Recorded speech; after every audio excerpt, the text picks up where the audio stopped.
माननीय सभासदों जी, माननीय अध्यक्ष जी,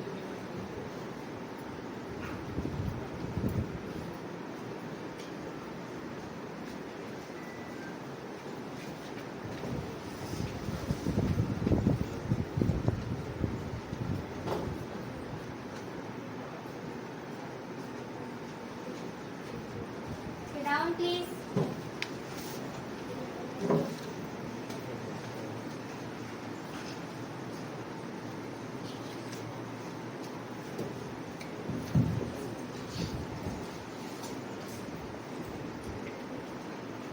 माननीय सदस्यगण, देवियों और सज्जनों, मैं पिंकी इस प्रतिष्ठित युवा संसद के अध्यक्ष के रूप में आप सभी का हार्दिक अभिनंदन करती हूँ। आज हम एक अत्यंत महत्वपूर्ण और समसामयिक विषय पर विचार विमर्श करने के लिए एकत्रित हुए हैं। माननीय सदस्यगण, मैं घोषणा करना चाहती हूँ, मैं माननीय सदस्यों की तरफ से मान्यवर कमला प्रसाद विशेषर ट्रिनिदाद और टोबैगो के प्रधानमंत्री व उनके साथ आए वरिष्ठ सरकारी अधिकारी जो अतिथि के रूप में भारत की यात्रा पर हैं, का स्वागत करती हूँ।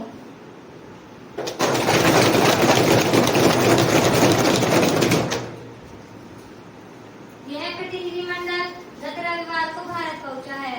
मैं इनकी सुखद व मंगलमय यात्रा की कामना करती हूँ। I hope this session will be fruitful. Now, new member will take over affirmation. Secretary General, please. जी महोदया, कुमारी हिमांशी जो पूर्वी दिल्ली क्षेत्र से युवा सांसद निर्वाचित हुई हैं, अब शपथ या प्रतिज्ञा करेंगी। कुमारी हिमांशी।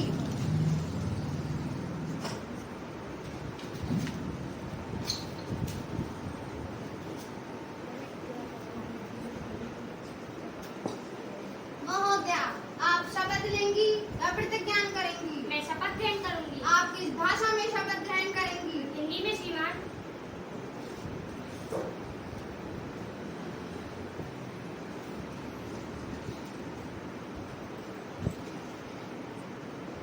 मैं कुमारी हिमांशी जो पूर्वी दिल्ली क्षेत्र से युवा संसद की लोकसभा की सदस्य निर्वाचित हुई हूँ, ईश्वर की शपथ लेती हूँ कि मुख्य विधि द्वारा स्थापित भारत के संविधान के प्रति श्रद्धा और निष्ठा बनाए रखूंगी, देश की प्रभुसत्ता और एकता को बनाए रखूंगी तथा जिस पद को मैं ग्रहण करने वाली हूँ उसके कर्तव्यों का श्रद्धापूर्वक निर्वहन करूंगी।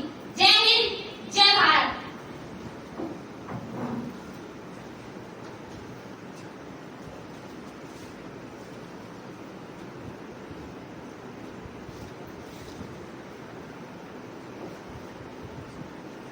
Congratulations, thank you.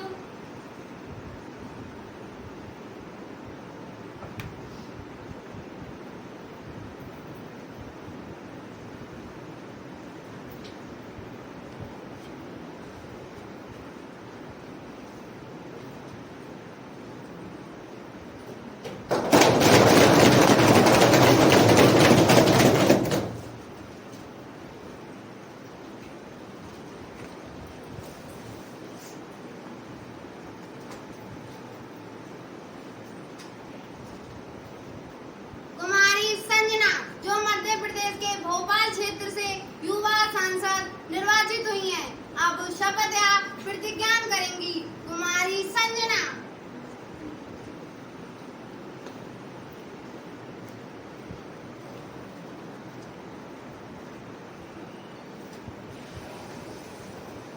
महोदया, आप शपथ लेंगी या प्रतिज्ञा करेंगी? मैं शपथ ग्रहण करूंगी। आप किस भाषा में शपथ ग्रहण करेंगी? संस्कृत में श्रीमान।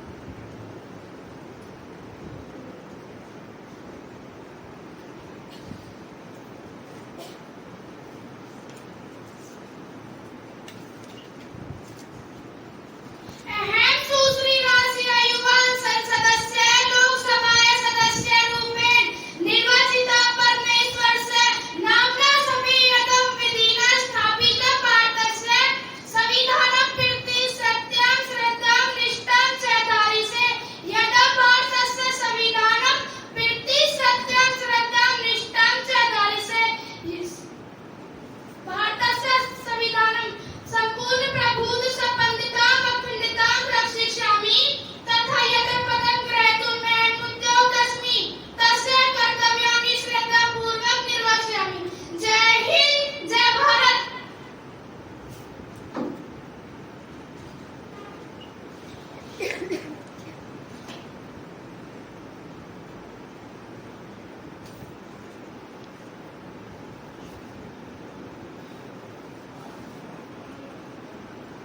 Congratulations. Thank you.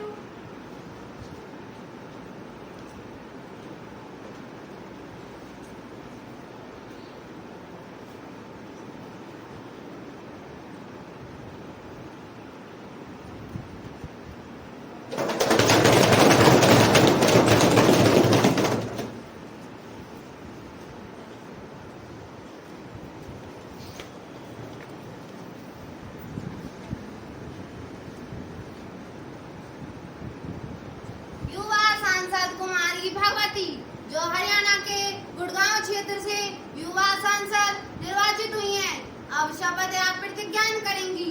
Kumari Bhagwati.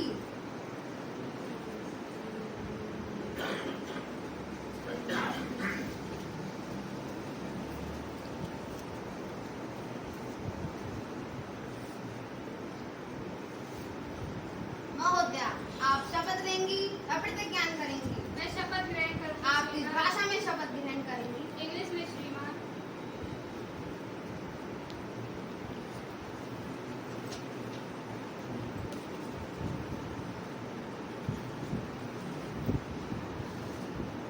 I, Bhagwati, having been just Speaker of this House, do solemnly affirm that I will bear true faith and allegiance to the Constitution of India, as by law established, that I will uphold the sovereignty and integrity of India, and that I will faithfully and conscientiously discharge the duties of the office upon which I am about to enter.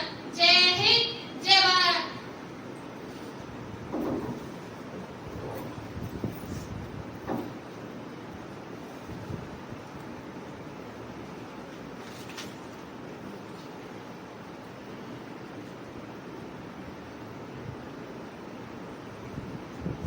Congratulations. Thank you.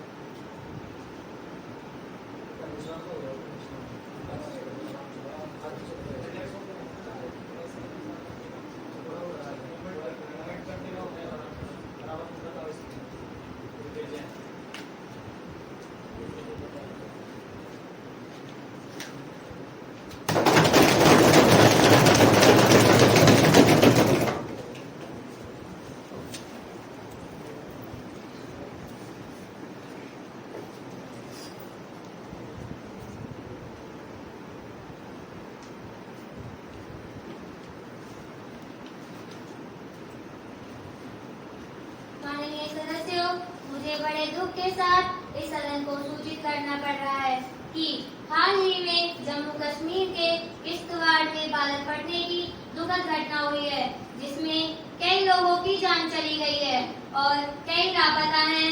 यह एक अपूरणीय क्षति है।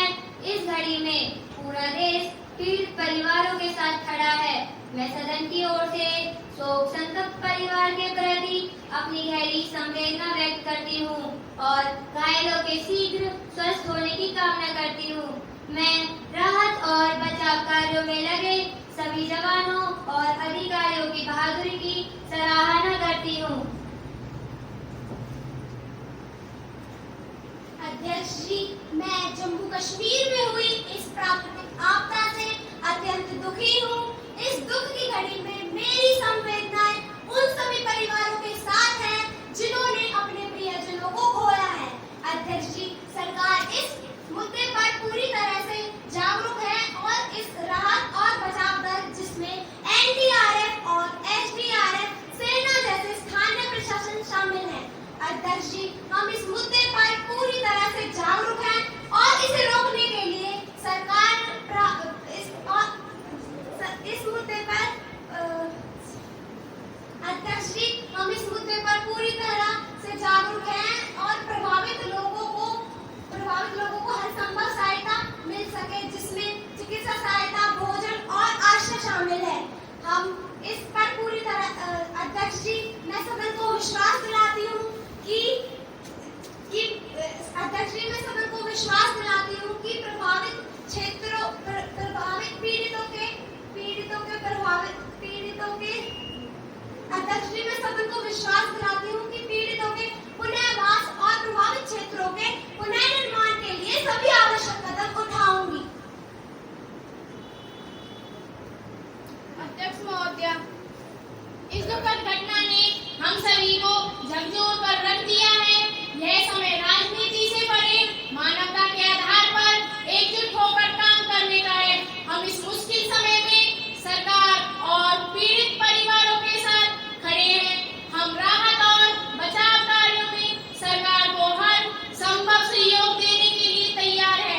मैं सरकार से अनुरोध करती हूँ कि पीड़ितों के लिए तत्काल वित्तीय सहायता और पुनर्वास के लिए एक व्यापक योजना की घोषणा करें। यह सुनिश्चित करना हमारी सामूहिक जिम्मेदारी है कि भविष्य में ऐसी घटनाओं को रोकने के लिए पर्याप्त उपाय किए जाएं।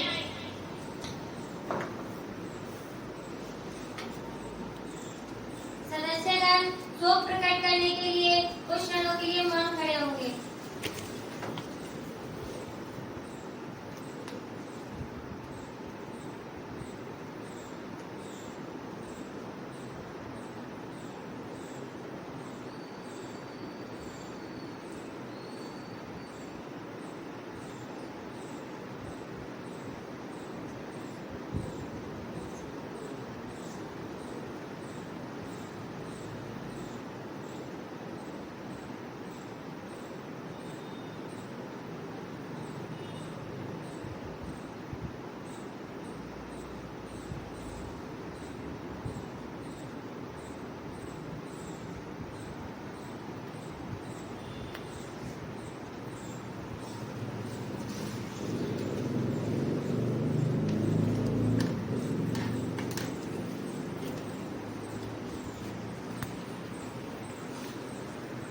महासचिव शोक संतप्त परिवार को संवेदना संदेश भेजेंगे। जी महोदया। अब प्रधानमंत्री जी नए मंत्रियों का परिचय कराएंगे। अध्यक्ष जी, मुझे बताते हुए अत्यंत प्रसन्नता हो रही है कि हमारे मंत्रिमंडल में 2 नए मंत्री शामिल हुए हैं। शिक्षा मंत्री कुमारी छाया जी और गृह मंत्री श्री रोहतास जी। धन्यवाद अध्यक्ष महोदय। अब हम प्रश्नकाल शुरू करते हैं। प्रश्न संख्या 101 युवा सांसद कुमारी प्रिया। धन्यवाद अध्यक्ष महोदय जी। असंगठित हाथों ने गढ़ा है, असंगठित हाथों ने गढ़ा है। हर एक शहर और बस्ती है, पर उनके हिस्से में ही क्यों आती है बेबसी। मजदूरी की बात पर क्यों वो खामोश हो जाते हैं, श्रम की परिभाषा में क्यों वो हमेशा पीछे रह जाते हैं। माननीय अध्यक्ष जी, मैं आपके माध्यम से सरकार से पूछना चाहती हूँ, क्या सरकार ने असंगठित क्षेत्र के मजदूरों के लिए न्यूनतम मजदूरी सुनिश्चित करने के लिए कोई ठोस कदम उठाए हैं और इन कदमों का क्या प्रभाव पड़ा है। अध्यक्ष जी, पिछले 1 वर्ष में सरकार ने कितने युवाओं को कौशल विकास के कार्यक्रमों के माध्यम से प्रशिक्षित किया है और कितनों को रोजगार मिला है। अध्यक्ष जी, देश के मजदूरों के लिए सुरक्षित और स्वस्थ कार्य वातावरण निश्चित करने के लिए सरकार ने कौन सी नई पहल शुरू की है। धन्यवाद अध्यक्ष महोदय जी।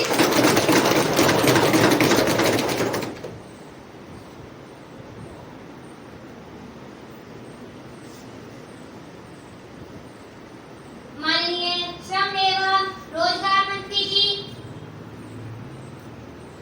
धन्यवाद अध्यक्ष जी। माननीय अध्यक्ष जी, धन्यवाद अध्यक्ष जी। हम सिर्फ वादे नहीं इरादों को भी परवान चढ़ाते हैं कि हम सिर्फ वादे नहीं इरादों को भी परवान चढ़ाते हैं। हम हर मजदूर की खुशी और हर नौजवान की तरक्की चाहते हैं। हम हर मजदूर की खुशी और हर नौजवान की तरक्की चाहते हैं। अध्यक्ष जी, माननीय सदस्य का प्रश्न अत्यंत महत्वपूर्ण है। मैं आपके माध्यम से अपने साथी और सदन को बता दूं कि न्यूनतम मजदूरी पर सरकार ने मजदूरी संहिता 2019 लागू की है, जो सभी क्षेत्रों के श्रमिकों पर लागू होती है। इस संहिता के तहत हमने राष्ट्रीय स्तर पर न्यूनतम मजदूरी दर की है और एक वेब पोर्टल भी लॉन्च किया है जहां सभी श्रमिक जाकर अपनी शिकायतें दर्ज कर सकते हैं। अध्यक्ष जी, कौशल विकास पर पिछले 1 वर्ष में सरकार ने प्रधानमंत्री कौशल विकास योजना के तहत लगभग 10 लाख से अधिक युवाओं को प्रशिक्षित किया है और इन प्रशिक्षित युवाओं में से लगभग 70% को रोजगार मिल चुका है। हम रोजगार के अवसरों को बढ़ाने के लिए उद्योगों के साथ मिलकर काम कर रहे हैं। धन्यवाद अध्यक्ष।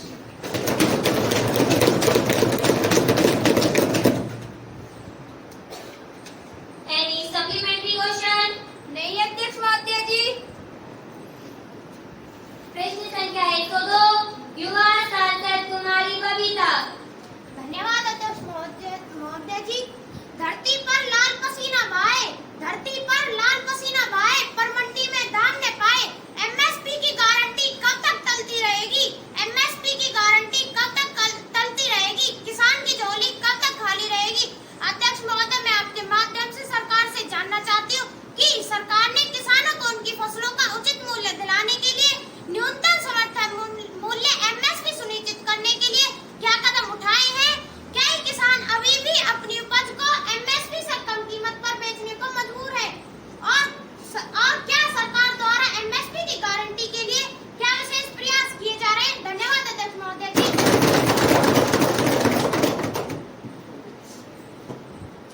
माननीय कृषि मंत्री जी। धन्यवाद अध्यक्ष महोदय। हमने सिर्फ फसलों को नहीं बल्कि किसानों की उम्मीदों को बढ़ाया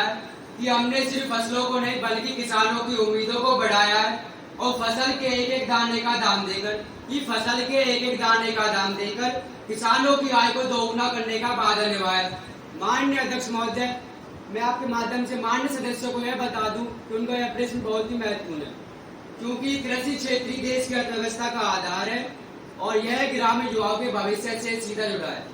माननीय अध्यक्ष महोदय, सरकार इस मुद्दे से पूरी तरह अवगत है और किसानों की चिंताओं को गंभीरता से लिया जा रहा है और सरकार किसानों के हितों की रक्षा के लिए पूरी तरह से प्रतिबद्ध है। अध्यक्ष महोदय, हमने उत्पादन लागत का कम से कम 1.5 गुना एमएसपी निर्धारित किया है और खरीद केंद्रों की संख्याओं में वृद्धि की है ताकि किसान अपनी उपज सीधे सरकारी एजेंसियों को बेच सके। अध्यक्ष महोदय, हम प्रौद्योगिकी का उपयोग कर रहे हैं ताकि खरीद प्रक्रिया पारदर्शी हो सके, जिससे कि भुगतान सीधे किसानों के खातों में जाए। धन्यवाद अध्यक्ष महोदय।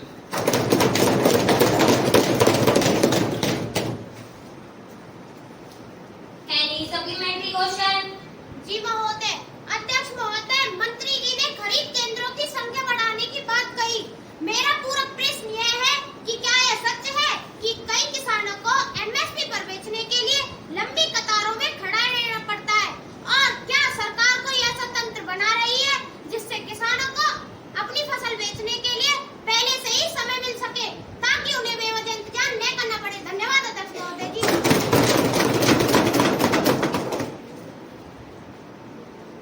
माननीय कृषि मंत्री जी। माननीय अध्यक्ष महोदय, माननीय सदस्य ने जो है पूरा प्रश्न उठाया है वह अति महत्वपूर्ण है और उनकी चिंता भी जायज है। हम इस समस्या के समाधान के लिए ऑनलाइन पंजीकरण की प्रणाली शुरू की है। इसके तहत किसान पहले से ही अपनी फसल बेचने के लिए अपॉइंटमेंट ले सकते हैं, जिससे काफी हद तक कतारों की समस्याएं कम होंगी। अध्यक्ष महोदय, हमने खरीद एजेंसियों को भी निर्देश दिए कि पूरे वर्ष खरीद प्रक्रिया को जारी रखें ताकि किसानों पर अपनी फसल बेचने के लिए एक ही समय पर ज्यादा दबाव न हो। धन्यवाद अध्यक्ष महोदय।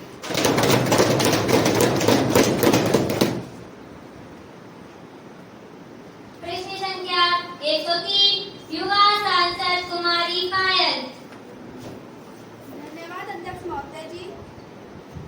तकनीक का दौर है, तकनीक का दौर है, शिक्षा में बदलाव आया है कि तकनीक का दौर है, शिक्षा में बदलाव आया है, पर क्या हर बच्चे ने इस बदलते वक्त का फायदा उठाया है? माननीय अध्यक्ष जी, मैं आपके माध्यम से सरकार से यह जानना चाहती हूँ कि माननीय शिक्षा मंत्री जी, मेरा आपसे प्रश्न है कि डिजिटल शिक्षा के बढ़ते प्रचलन के बावजूद ग्रामीण और शहरी दोनों क्षेत्रों के बीच की शिक्षा की गुणवत्ता में असमानता को कम करने के लिए सरकार इस पर कोई ठोस कदम उठा रही है? मैं एक बार फिर से दोहरा देती हूँ कि डिजिटल शिक्षा के बढ़ते प्रचलन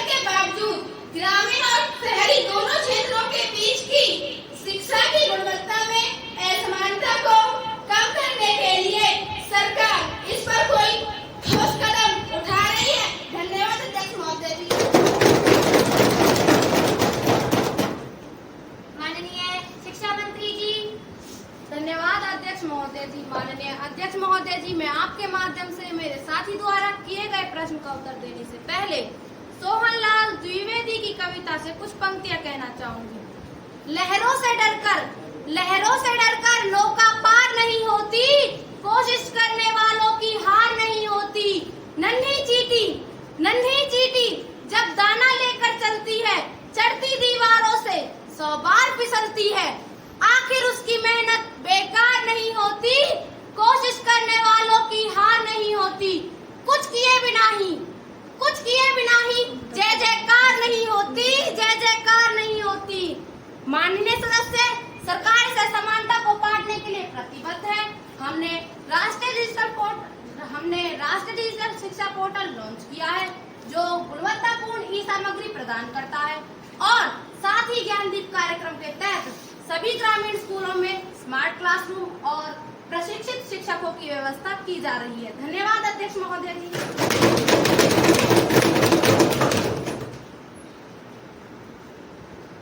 Any supplementary question? जी अध्यक्ष महोदय, माननीय मंत्री जी, आपके उत्तर से यह स्पष्ट नहीं होता कि इन योजनाओं की पहुंच दूर दराज के क्षेत्र तक कितनी है। क्या सरकार इंटरनेट कनेक्टिविटी की समस्या को सुलझा रही है? क्योंकि बिना इंटरनेट के यह टैबलेट और पोर्टल बेकार है। धन्यवाद अध्यक्ष महोदय जी। माननीय सदस्य, यह एक वैध चिंता है। हमने भारतनेट परियोजना के तहत सभी ग्रामीण क्षेत्रों में हाई स्पीड से इंटरनेट पहुंचाने का काम तेज किया है, और विशेषकर दूर दराज के स्कूलों के लिए सैटेलाइट इंटरनेट कनेक्टिविटी पर भी विचार कर रहे हैं। माननीय अध्यक्ष महोदय जी, हमारा लक्ष्य है कि 2026 तक देश के हर स्कूल में डिजिटल शिक्षा पहुंच जाए। धन्यवाद अध्यक्ष महोदय।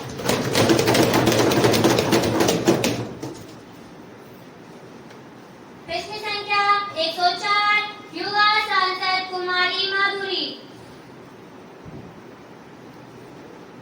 धन्यवाद अध्यक्ष महोदय।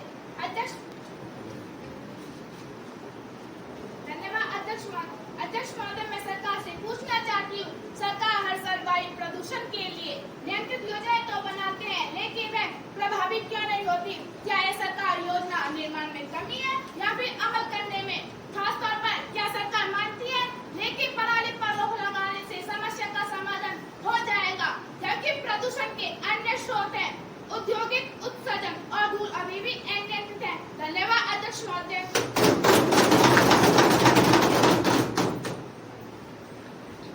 माननीय पर्यावरण मंत्री जी।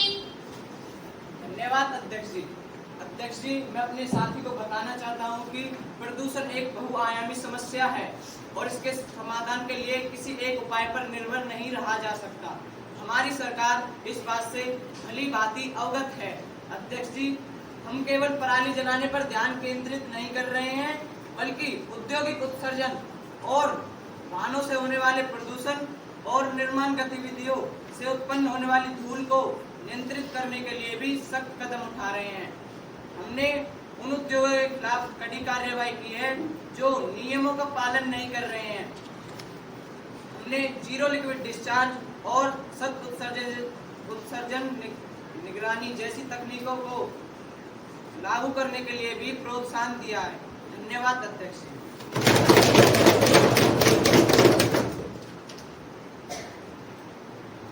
Any supplementary question? नहीं महोदय जी। प्रश्न संख्या 105 युवा सांसद कुमारी पूजा। धन्यवाद अध्यक्ष महोदय। अध्यक्ष महोदय, मैं माननीय स्वास्थ्य एवं परिवार कल्याण मंत्री जी से यह जानना चाहती हूँ कि क्या सरकार ग्रामीण क्षेत्रों में प्राथमिक स्वास्थ्य केंद्रों में डॉक्टर और चिकित्सा कर्मियों की कमी को दूर करने के लिए कोई विशेष योजना बना रही है? अध्यक्ष जी, रिपोर्टों के अनुसार पीएससी सिर्फ नामात्र के लिए ही चल रही है। अध्यक्ष जी, सरकार की इस लिस्ट पर क्या नीति है और क्या कोई ठोस कदम उठाए गए हैं? धन्यवाद अध्यक्ष जी।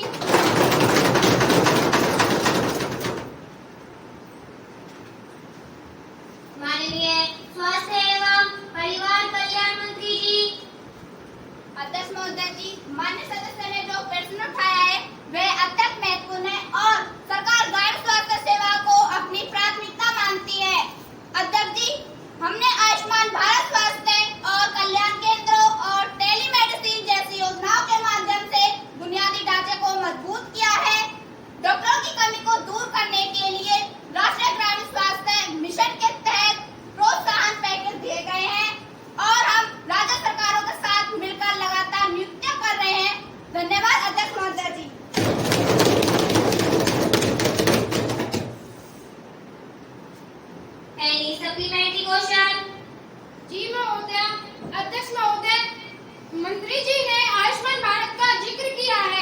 मेरा पूरा प्रश्न यह है कि क्या सरकार के पास इस बात का कोई आंकड़ा है कि इन योजनाओं के लागू होने के बाद ग्रामीण क्षेत्रों में वास्तव में नए डॉक्टर नियुक्त हुए हैं? अध्यक्ष जी, डॉक्टर नियुक्त हुए हैं। अध्यक्ष जी, और क्या ये नियुक्तियां जनसंख्या के अनुपात में है? अध्यक्ष जी, सरकार की कोई समय सीमा है जिसके भीतर यह कमी पूरी की जा सके? धन्यवाद अध्यक्ष जी।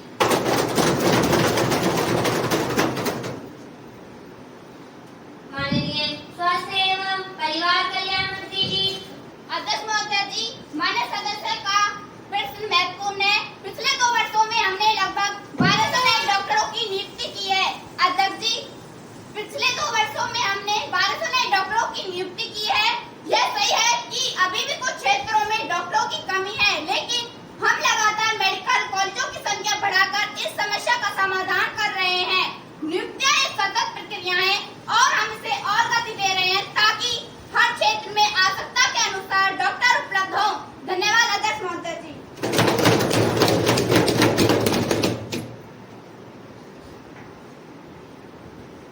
प्रश्न संख्या 106 युवा सांसद मनीष। जी अध्यक्ष महोदय, मैं आपके माध्यम से वाणिज्य मंत्री से जानना चाहता हूं कि हाल ही में अमेरिकी राष्ट्रपति द्वारा भारतीय उत्पादों पर लगाए गए 25% टैरिफ तथा 25% जुर्माना लगाने की खबरों का क्या आधार है? यदि यह सच है तो इसका भारतीय निर्यात पर क्या प्रभाव पड़ेगा और इसके जवाब में भारत सरकार की क्या रणनीति है? क्या सरकार इस मुद्दे को हल करने के लिए अमेरिकी प्रशासन से संपर्क में है? धन्यवाद।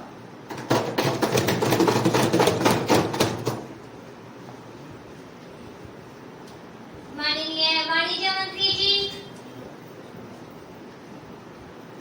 अध्यक्ष महोदय, माननीय सदस्य ने एक महत्वपूर्ण विषय उठाया है।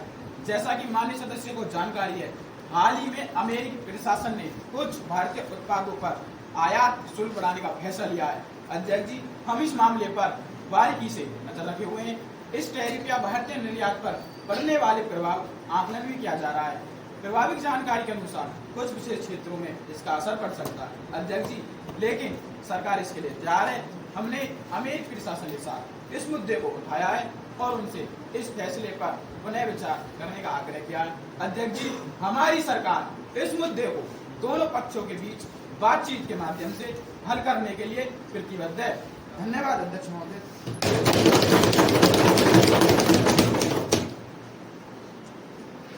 Any supplementary question?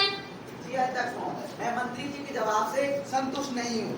मंत्री जी ने बताया है कि अमेरिकी प्रशासन से संपर्क में है, लेकिन मैं यह जानना चाहता हूँ कि इस समस्या को हल करने के लिए समय सीमा क्या तय की है? क्या भारत सरकार ने जवाबी कार्रवाई के रूप में अमेरिकी उत्पादों पर लगाए गए टैरिफ पर विचार किया है ताकि अमेरिका पर दबाव बनाया जा सके? धन्यवाद अध्यक्ष महोदय।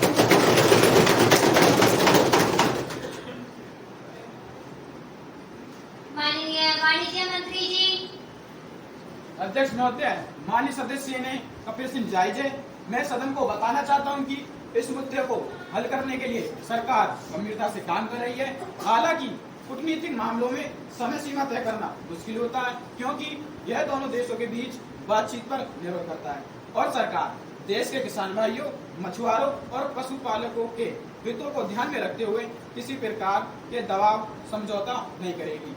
हम जल्द से जल्द इस समस्या का समाधान निकालने के लिए प्रतिबद्ध हैं। मैं सदन को एक बार और दोहरा दूं कि हम जल्द से जल्द इस समस्या का समाधान निकालने के लिए प्रतिबद्ध हैं। धन्यवाद अध्यक्ष महोदय।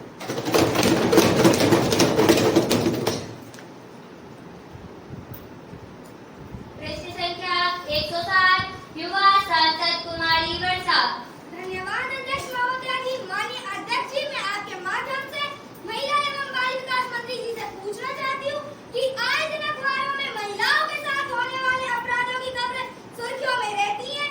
अध्यक्ष जी, मेरा प्रश्न है कि क्या सरकार इन बढ़ती घटनाओं को रोकने के लिए कोई विशेष कदम उठा रही है, खासकर सार्वजनिक स्थानों पर?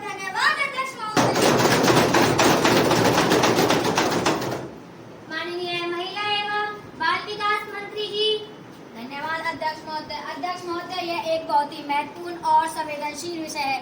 हमारी सरकार महिला सुरक्षा को लेकर पूरी तरह से प्रतिबद्ध है। हम इस दिशा में कई कदम उठा रहे हैं, जिनमें से कुछ प्रमुख इस प्रकार हैं। सुरक्षित शहर परियोजना, हमने देश के कई प्रमुख शहरों में सुरक्षित शहर परियोजना शुरू की है, जिसके तहत सार्वजनिक स्थानों पर सीसीटीवी कैमरे लगाए जा रहे हैं और पुलिस गश्त भी बढ़ाई जा रही है।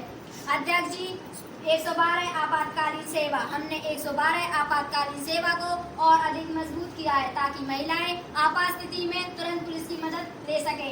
धन्यवाद अध्यक्ष महोदय।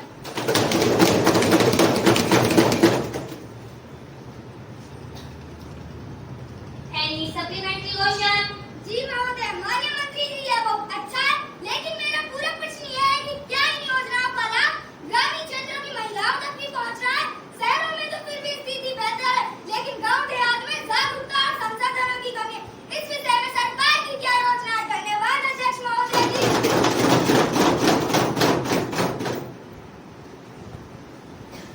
माननीय महिला एवं बाल विकास मंत्री जी। अध्यक्ष जी, माननीय सदस्य का पूरा प्रश्न बहुत ही महत्वपूर्ण है। मैं उन्हें अवगत कराना चाहती हूँ कि हमारी सरकार की योजनाओं का उद्देश्य सभी महिलाओं तक पहुँच बनाना है, चाहे वे शहरी हो या ग्रामीण।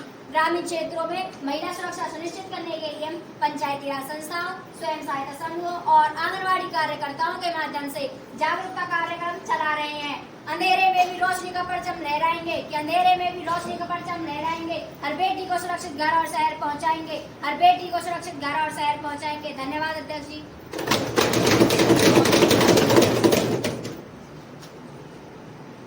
माननीय सदस्यगण, प्रश्नकाल समाप्त होता है। अब हम शून्यकाल प्रारंभ करेंगे। जिन माननीय सदस्यों ने अपनी बात रखने के लिए शून्यकाल के तहत नोटिस दिया है, वे कृपया संक्षिप्त में अपने मुद्दे प्रस्तुत करें। युवा सांसद कुमारी अक्षरा। धन्यवाद अध्यक्ष महोदय। मैं आपका ध्यान देश के किसान भाइयों की दुर्दशा की ओर आकर्षित करना चाहती हूँ। पिछले महीने मेरे निर्वाचन क्षेत्र में सूखे के कारण कई किसानों की फसल बर्बाद हो गई है, जिसके बाद 2 किसानों ने आत्महत्या कर ली। फसल बीमा योजना होने के बावजूद किसानों को समय पर मुआवजा नहीं मिल रहा है। मैं सरकार से मांग करती हूँ कि वह इस मामले को तुरंत संज्ञान में ले और बीमा कंपनियों को निर्देश दे कि वह बिना किसी देरी के किसानों को मुआवजा दे। यह किसानों के जीवन और सम्मान का मामला है। धन्यवाद अध्यक्ष महोदय।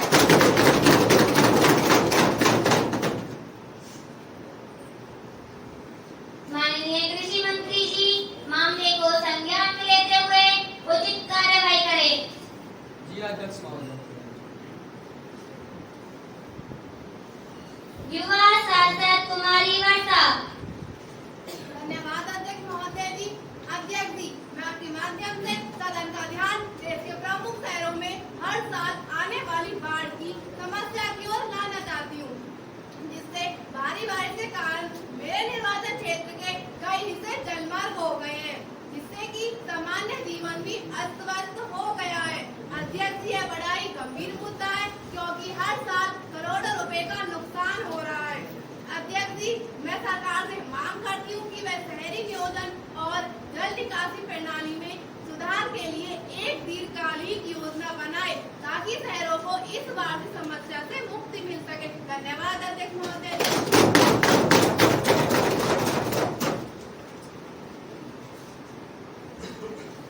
माननीय गृह मंत्री जी, मामले को संज्ञान में लेते हुए उचित कार्रवाई करें। जी अध्यक्ष महोदय। युवा सांसद कुमारी बीना।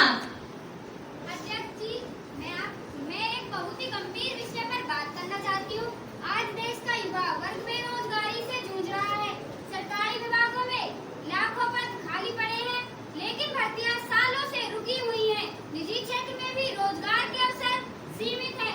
मैं सरकार से मांग करती हूँ कि वे एक राष्ट्रीय रोजगार नीति बनाएं और सभी खाली पदों को तुरंत भरें और युवाओं को कौशल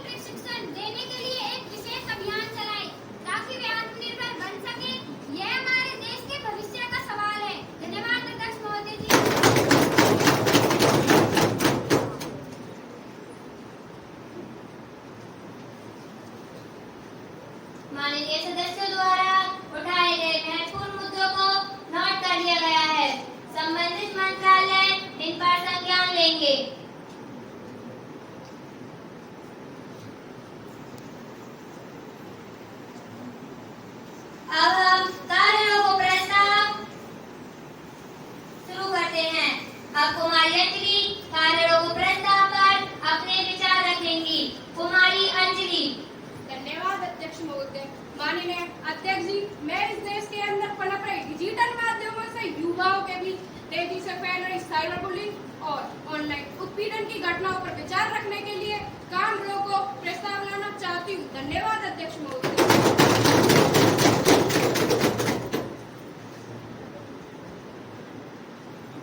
जो युवा सांसद डिजिटल माध्यमों से युवाओं के बीच तेजी से फैल रही साइबर बुलिंग और ऑनलाइन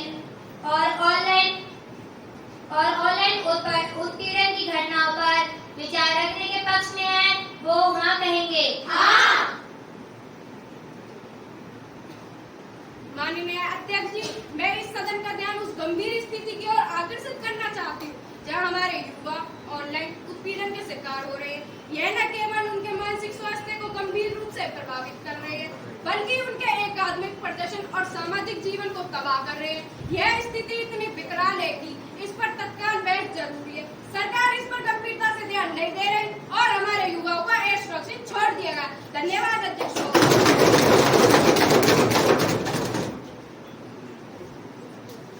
माननीय प्रधानमंत्री जी। धन्यवाद अध्यक्ष महोदय। अध्यक्ष जी, मैं आपके माध्यम से अपने साथियों और सदन को बताना चाहती हूँ कि मैं इस कार्यरोध प्रस्ताव की कड़ी निंदा करती हूँ। माननीय सदस्य जिस मुद्दे को उठा रहे हैं वह निश्चित रूप से महत्वपूर्ण है, लेकिन यह इतना तात्कालिक या गंभीर नहीं कि सदन की सामान्य कार्रवाई को रोका जाए। अध्यक्ष जी, सरकार इस मुद्दे पर पूरी तरह से जागरूक है और इसे रोकने के लिए सरकार ने साइबर क्राइम सेल और जागरूकता अभियान चलाए हैं। ये केवल सदन का समय बर्बाद करने का एक प्रयास है। धन्यवाद अध्यक्ष जी।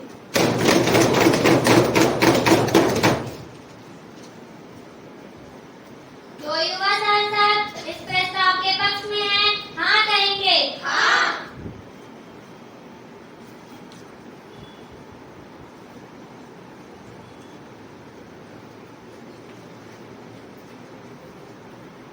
जो युवा सांसद इस प्रस्ताव के विरुद्ध है, ना कहेंगे। ना।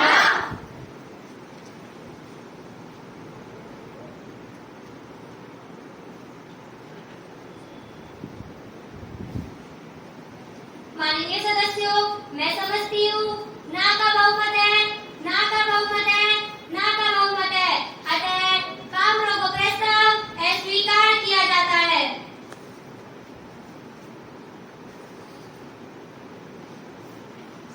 युवा सांसद जितेंद्र। जी अध्यक्ष महोदय, मैं सदन में विशेषाधिकार हनन का एक अत्यंत गंभीर मामला उठाना चाहता हूँ। हाल ही में एक प्रमुख समाचार चैनल और कुछ डिजिटल पोर्टलों ने सदन में हुई महत्वपूर्ण बहस के दौरान कुछ बयानों को जानबूझकर तोड़ मरोड़ कर पेश किया है। अध्यक्ष जी, उन्होंने हमारे भाषणों के कुछ अंशों को उनके संदर्भ से हटाकर उनसे भ्रामक और गलत वीडियो क्लिप्स प्रसारित किए हैं, जिनका उद्देश्य हमारी नियत और संसदीय गरिमा पर संदेह पैदा करना है। यह पूरी राजनीतिक बिरादरी और प्रतिष्ठित सदन के मान्य सदस्यों की ईमानदारी और निष्ठा का अपमान है। अध्यक्ष महोदय, मैं आपसे अनुरोध करना चाहूंगा कि मुझे तुरंत इस विषय पर एक प्रश्न उठाने की अनुमति दें।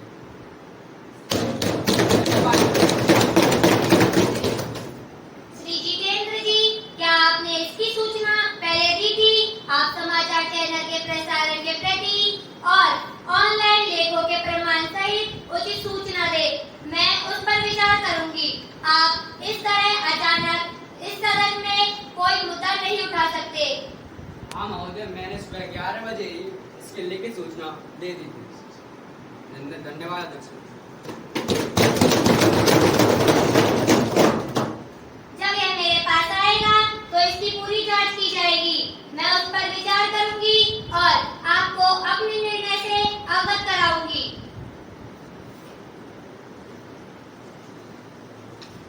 अब संबंधित मंत्रीगण सदन के पटल पर महत्वपूर्ण कागजात रखेंगे।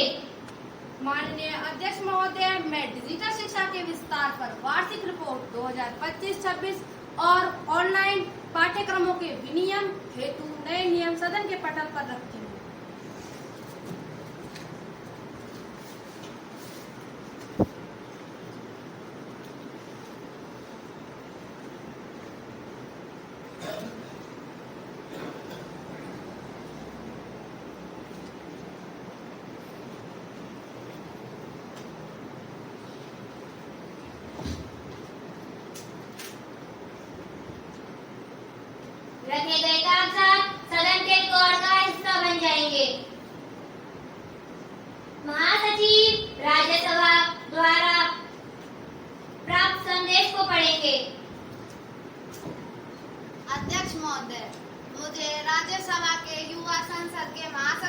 द्वारा निम्नलिखित संदेश की सूचना देनी है। माननीय सदस्यगण, मुझे सूचित करते हुए प्रसन्नता हो रही है कि राज्यसभा ने युवा रोजगार प्रोत्साहन विधेयक 2025 को बिना किसी संशोधन के पारित कर दिया गया है और प्रति सभा पटल पर रखने का निर्देश हुआ है, जो राज्यसभा द्वारा 5 जुलाई 2025 को हुई बैठक में पारित हुआ था और अब यह विधेयक राष्ट्रपति जी की स्वीकृति के लिए भेजा जाएगा।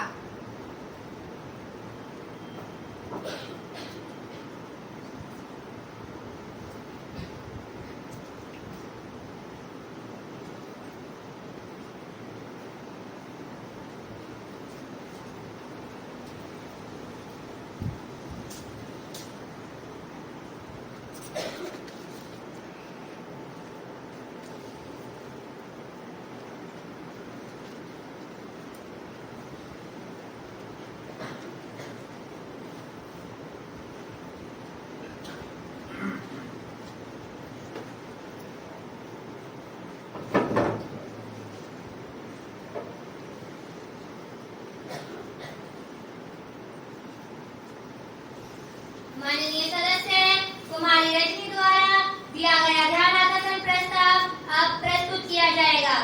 धन्यवाद अध्यक्ष महोदय। तुमने उठाया है शिक्षा पर मुद्दा जिसे सुनकर हर दिल को लगता है बुरा। तुमने उठाया है शिक्षा पर मुद्दा जिसे सुनकर हर दिल को लगता है बुरा। ऑनलाइन क्लास में खिलवाड़ हो रहा, बड़े बड़े सपनों का जनाजा उठ रहा। माननीय अध्यक्ष महोदय, मैं सरकार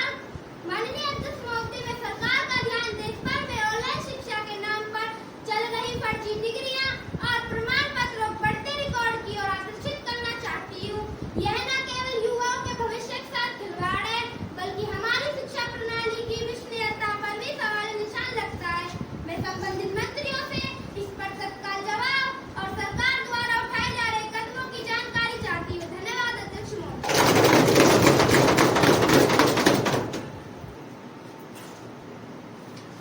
माननीय शिक्षा मंत्री जी।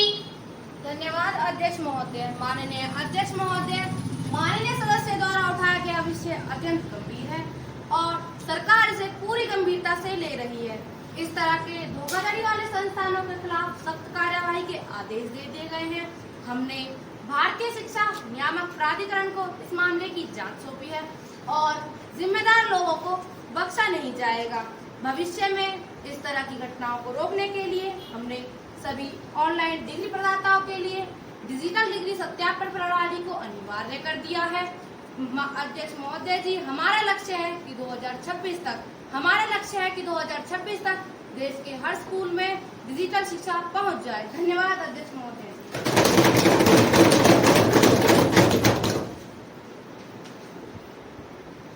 युवा सांसद कुमारी प्रिया। धन्यवाद अध्यक्ष महोदय। माननीय मंत्री जी, इस तरह की धोखाधड़ी बार बार क्यों हो रही है? क्या सरकार के पास इन फर्जी संस्थानों पर निगरानी करने के लिए पर्याप्त तंत्र नहीं है? क्या आपकी नीतियाँ इतनी कमजोर है कि अपराधियों को फायदे उठाने का मौका मिल रहा है? धन्यवाद अध्यक्ष महोदय।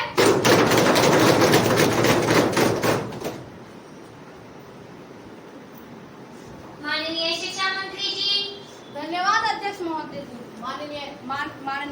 माननीय सदस्य, हम लगातार अपनी निगरानी प्रणाली को मजबूत कर रहे हैं। यह एक निरंतर चुनौती है। हम सभी हितधारकों के साथ मिलकर काम कर रहे हैं। हम इस मामले की पूरी जांच कर रहे हैं और दोषियों के खिलाफ कठोर कार्यवाही करेंगे। धन्यवाद अध्यक्ष महोदय जी।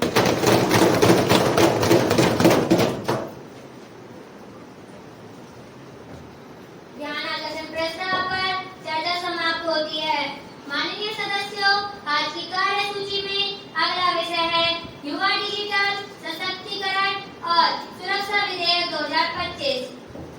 माननीय सूचना प्रौद्योगिकी मंत्री जी, आप प्रथम वाचन प्रस्तुत करें। धन्यवाद अध्यक्ष महोदय जी। माननीय अध्यक्ष महोदय जी, मैं गर्व के साथ यह विधेयक प्रस्तुत कर रही हूँ, जिसका उद्देश्य हमारे देश के युवाओं को डिजिटल दुनिया में सुरक्षित, सशक्त और आत्मनिर्भर बनाना है।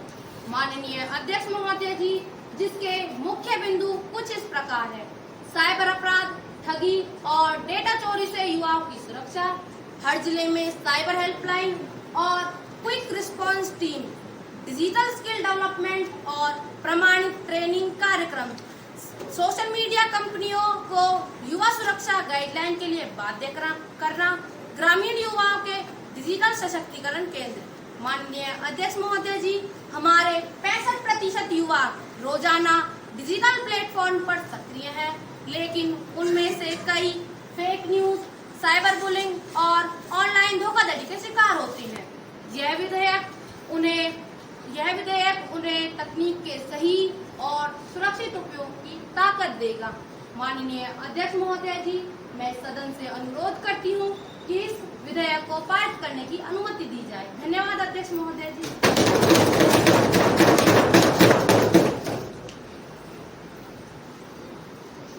माननीय सदस्य, प्रथम वाचन पूर्ण हुआ। अब द्वितीय वाचन पर कल चर्चा होगी।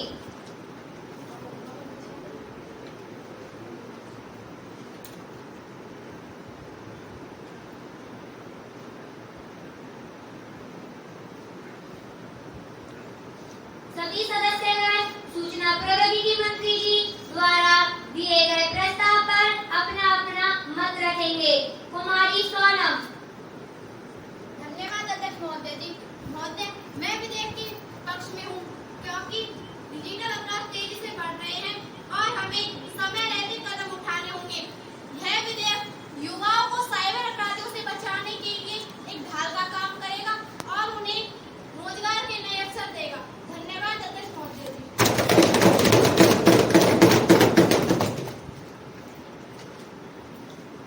युवा सांसद कुमारी संजना। धन्यवाद अध्यक्ष महोदय। अध्यक्ष महोदय, मैं इस विधेयक के पक्ष में नहीं हूँ, क्योंकि हमारे देश के युवा हमारी ताकत है, लेकिन यह विधेयक जिस तरीके से लाया गया है वह उनके अधिकारों पर प्रभाव डाल सकता है। धारा 7 के तहत युवाओं की प्राइवेसी पर सीधा हमला है। स्टार्टअप्स और छोटे व्यवसाय के लिए केवाईसी और लाइसेंस प्रक्रिया बहुत जटिल और महंगी होगी। कंटेंट मॉनिटरिंग का सारा अधिकार सरकार को देने से सेंसरशिप का खतरा है। हम मानते हैं कि सुरक्षा जरूरी है, लेकिन सुरक्षा के नाम पर नियंत्रण स्वीकार नहीं। धन्यवाद अध्यक्ष महोदय। युवा सांसद राज। धन्यवाद माननीय अध्यक्ष महोदय जी। माननीय अध्यक्ष जी, मेरे शक्ति मिशन का बिल्कुल निराधार है। ग्राम पंचायत स्तर पर डिजिटल सशक्तिकरण केंद्र खोलकर हम गाँव के युवाओं को शहरों के बराबर डिजिटल सुविधा देंगे। यह डिजिटल डिवाइड को खत्म करने की दिशा में क्रांतिकारी कदम होगा। धन्यवाद माननीय अध्यक्ष महोदय जी। युवा सांसद कुमारी खुशबू। धन्यवाद अध्यक्ष महोदय जी। अगर यह विधेयक लागू हुआ तो युवा हर पोस्ट, हर मैसेज भेजने से पहले डरेंगे कि कहीं सरकार देख ना ले। इस तरह का डर रचनात्मकता को मार देता है। लोकतंत्र में खुली बहस और स्वतंत्र अभिव्यक्ति जरूरी है।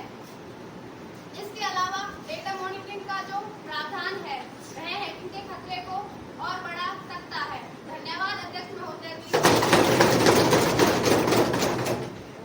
युवा सांसद रोहित।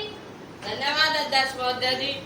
अध्यक्ष महोदय जी, मैं आपके माध्यम से अपने साथी को बताना चाहता हूँ कि हमारे मानक अंतर्राष्ट्रीय स्तर के होंगे, जिससे हमारे युवा सुरक्षित डिजिटल नागरिक बनेंगे और विदेशों में भी रोजगार पा सकेंगे। यह विधेयक सिर्फ सुरक्षा नहीं बल्कि वैश्विक अवसरों का पासपोर्ट है। धन्यवाद अध्यक्ष महोदय जी।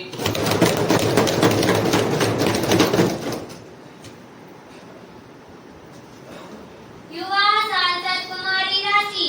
धन्यवाद अध्यक्ष महोदय। ग्रामीण युवाओं में इंटरनेट स्पीड, डिवाइस उपलब्धता और डिजिटल ट्रेनिंग अभी भी बहुत पीछे है। इस विधेयक में उनके लिए कोई विशेष बजट या योजना का स्पष्ट प्रावधान नहीं है। केवल नियम बदल देने से सशक्तिकरण नहीं होगा, पहले हमें पहुंच और सुविधाएं निश्चित करनी होगी। धन्यवाद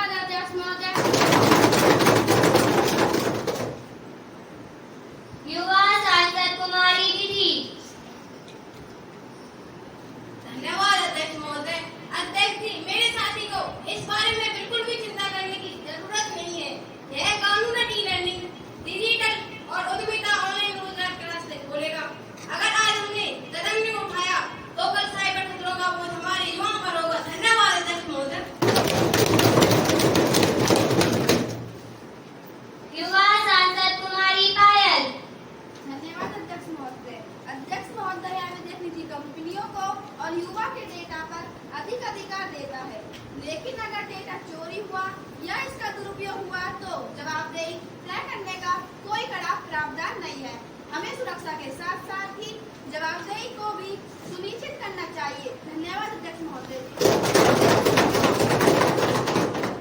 माननीय प्रधानमंत्री जी। धन्यवाद अध्यक्ष जी। अध्यक्ष जी, मैं आपके माध्यम से अपने साथियों और सदन को बताना चाहती हूँ कि मैं इस कार्य रोक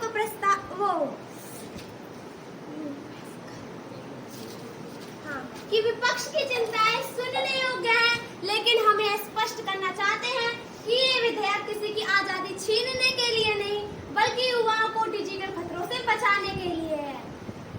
अध्यक्ष जी, हर जिले में cyber quick response team helpline number 155555, मैं एक बार फिर से दोहरा दूं, हर जिले में cyber quick response team helpline number 155555, digital साक्षरता मिशन हर ग्रामीण क्षेत्रों में डिजिटल केंद्र और मुफ्त ट्रेनिंग है। अध्यक्ष जी, हम डाटा प्रोटेक्शन कानून के तहत प्राइवेसी को पूर्ण सुरक्षा देंगे। धन्यवाद अध्यक्ष जी।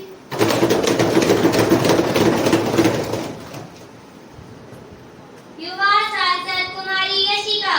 धन्यवाद अध्यक्ष महोदय। आज का युवा नवाचार करना चाहता है, ऐप बनाना चाहता है, ऑनलाइन बिजनेस शुरू करना चाहते हैं, लेकिन नए लाइसेंस और पंजीकरण नियम ऐसे हैं कि एक छोटे शहर का साधन सा छात्र भी डिजिटल उद्यमिता से दूर हो जाएगा। हमें उद्यमिता प्रोत्साहन चाहिए, नहीं कि रोक-टोक। धन्यवाद अध्यक्ष महोदय। माननीय नेता प्रतिपक्ष जी। धन्यवाद अध्यक्ष महोदय। अध्यक्ष महोदय, हमारी पार्टी कुछ संशोधनों के बाद इस विधेयक का समर्थन करती है, क्योंकि यह युवाओं के भविष्य के लिए आवश्यक है। हालांकि इसमें कुछ कमजोरियां अभी भी मौजूद हैं, जिन पर भविष्य में ध्यान देने की आवश्यकता है। धन्यवाद अध्यक्ष महोदय। माननीय सूचना एवं प्रौद्योगिकी मंत्री जी। नहीं अध्यक्ष महोदय जी, ऐसा बिल्कुल भी नहीं है। विपक्ष के सभी रचनात्मक सुझावों को हम नियमावली में शामिल करेंगे। यह विधेयक युवाओं को डिजिटल दुनिया में सुरक्षित, जागरूक और आत्मनिर्भर बनाएगा। धन्यवाद अध्यक्ष महोदय जी।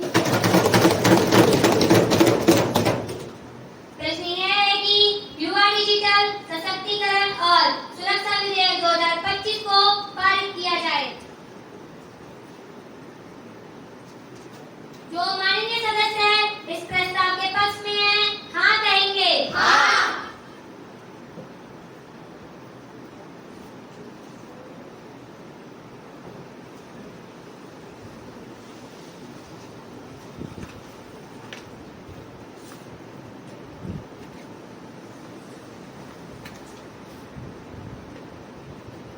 जो माननीय सदस्य है इस प्रस्ताव के विरुद्ध है, ना कहेंगे। ना।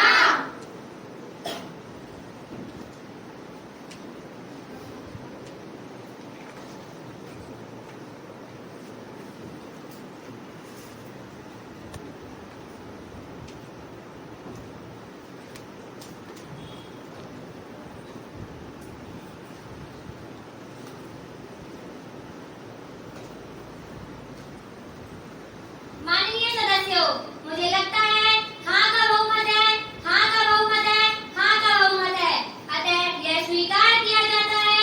इस विधेयक को आगे की कार्यवाही के लिए उच्च सदन को भेजा जाता है। आज की कार्यवाही समाप्त होती है। युवा डिजिटल सशक्तिकरण और सुरक्षा विधेयक 2025 को पारित किया जाए।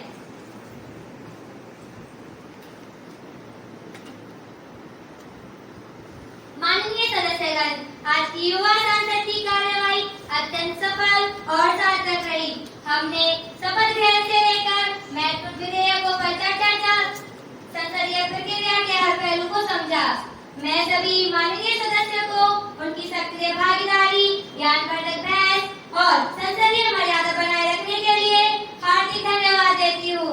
मुझे विश्वास है कि आप सभी भविष्य में महत्वपूर्ण भूमिका निभाएंगे। सदन की कार्यवाही अब समाप्त होती है।